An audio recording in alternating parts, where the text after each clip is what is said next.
built a temple for her. That wasn't done again until Taj Mahal did the same thing for his wife. But where was it started at first? It started right here. As Ra rises in the east, the temple was set on its axis and all the way down to the hypostyle hall that Ra would rise in back of the temple.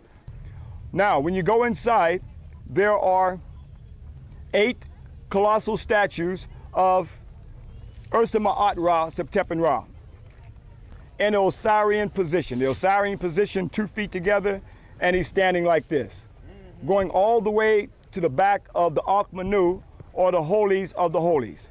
In the back of the Holies of the Holies, he has made himself one with the divine netters. That means to the far left is Ptah. Ptah, who is the architect of the universe, who's the one that says, let there be light. After that, we see it is Amen, and then Ramesu and Ra-Harakte, all the way in the back of the Ankh Manu, or the most holy place of the temple. On the temple, you'll see the continuous stories of his battles of Kadesh, the battles he fought with the Hittite forces. You see the massive colossals of this Grand Master sitting on the throne.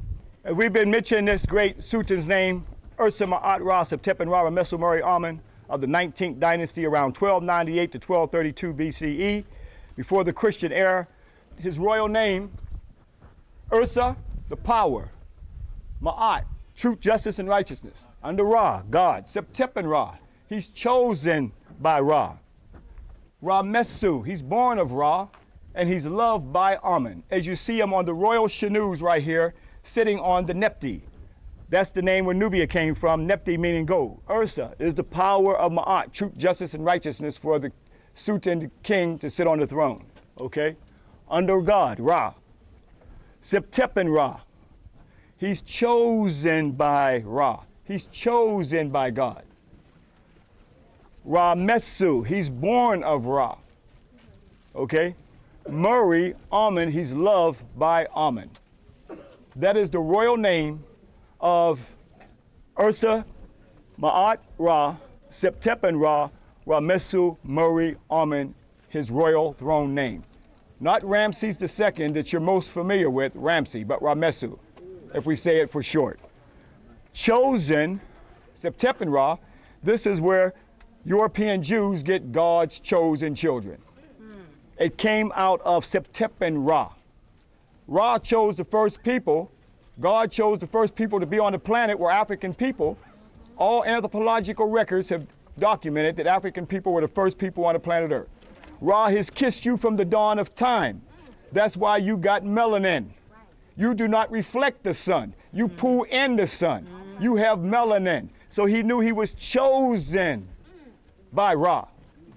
So we should all know Septepen Ra. You're chosen by Ra, because Ra has kissed you from the dawn of time. That's why you have melanin, color of that succulent kiss that Ra has kissed you now down in Abu. You can see many concepts where they came in, as I said, like scavengers and picked different pieces. On this particular relief, you can see where the Western world through Judaism took a piece of a concept of the creation story from. You can see where the Greek philosophers took a concept of Greek philosophy from. And you can also see where Christianity took a concept, European Christianity took a concept from. So let's break it down.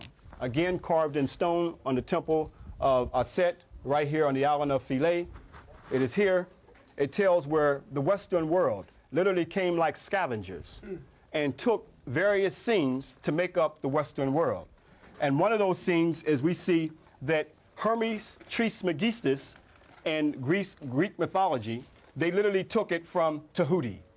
It is here that our ancestors had us study from the 42 books of Tahuti, representing science, law, and intelligence, who was represented as the ibis bird that you saw. We saw those little white birds that we saw come over here. So our ancestors looked at nature. We didn't worship the bird, but it was an attribute of science, attribute of intelligence. Tahuti writing down the deeds of our life on earth as we lived here. This is where the Western philosophical thought, Greeks took their concept of Hermes Trismegistus from Tahuti, now called thought too.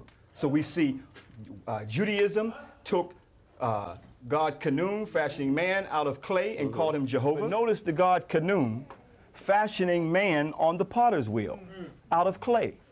This is where Judaism took a portion of this to make up their Genesis story with the Sanhedrins around 250 BC. From this relief right here of God fashioning man and woman on the potter's wheel. And they took other concepts of Atum from Heliopolis creation story, or the city of On, to make up their Adam as a man, when actually it was Atum the son. And we see European Christianity took from the goddess Isis and Horus and made up the European, again, let me express, the European version of Mary and Jesus. Copied directly from these reliefs right here. So you got Greek philosophy, where he took from Tahuti and called it Hermes Trismegistus. You got the Jehovah Genesis creation story and the Bible, where they took from Canum, fashioning man on the potter's wheel out of clay, and they turned it into making man out of clay, Adam out of clay.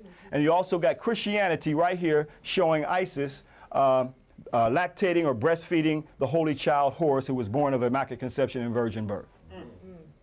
Three concepts just from this one relief. You see, all carved in stone. As you can see the line, one dark, one light, showing where this temple was under the water. Nobody could come back and read this. And that's why over here, if you look against this wall right here, much of it, they try to chisel it all out. But our ancestors wrote endlessly as though one day we would forget our story. One day we would not know who we are.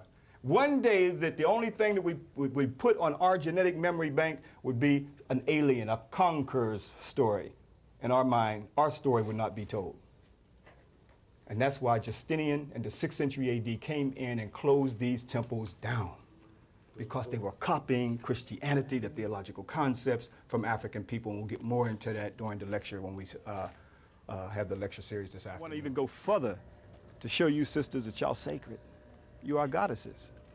And that's the problem with the brother today. Ashra Kwesi, who's a lecturer. And I thought perhaps we'd start with some background information on you, Mr. Kwesi.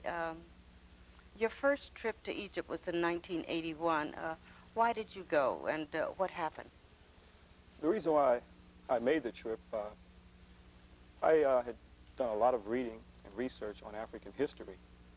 And coming across some of the first books was Dr. Yusuf bin Yakinen, The Black Man of the Nile, The Stolen Legacy by George G.M. James, and Chancellor Williams, Destruction of Black Civilization. After reading these books, I was very inspired, and I wanted to see an eyewitness account what African people had done thousands of years ago.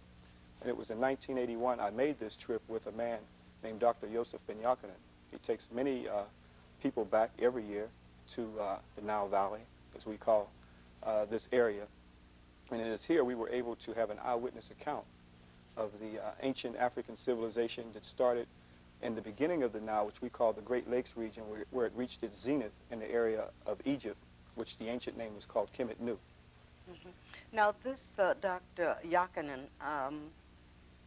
he has written books evidently about Egypt, and how long ago was it that he began to take these trips? Was 1981 first trip, or had he been taking excursions before then? Dr. Yusuf bin Yakinen himself has been going to Africa since 1933. In fact, he's from Ethiopia, okay? He moved to the west, to the Caribbean, when he was a child and grew up there. But it was Dr. Ben, after taking also an interest in history and religion, and he has degrees in many other areas, but it's this area that he emphasized on the history of African people. From then on, he has taken many African Americans back to the Nile Valley, back to the land of Egypt. So we can witness where a lot of the accounts that we get from the Bible, a lot of things that we believe that the Greeks started, where in fact it started right in Africa.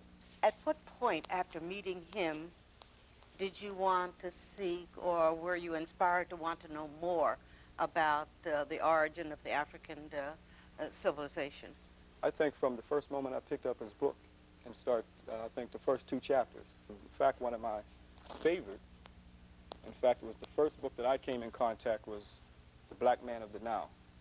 And in fact, as you can see, mine is a little worn. It is worn.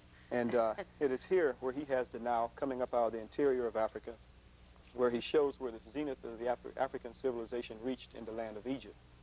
And he's written other books The Black Man of the Nile and His Family, of course, which is this one, and We the Black Jews. In fact, Dr. Ben is a Falasha himself, or which the name that the Falashas themselves would be called Beta Israel. He's written also The African Origin of Major Western Religions, and on and on and on. The man is, he's written many, many books. After making the first trip, I can't say in words what the trip did for me. It was from this point I can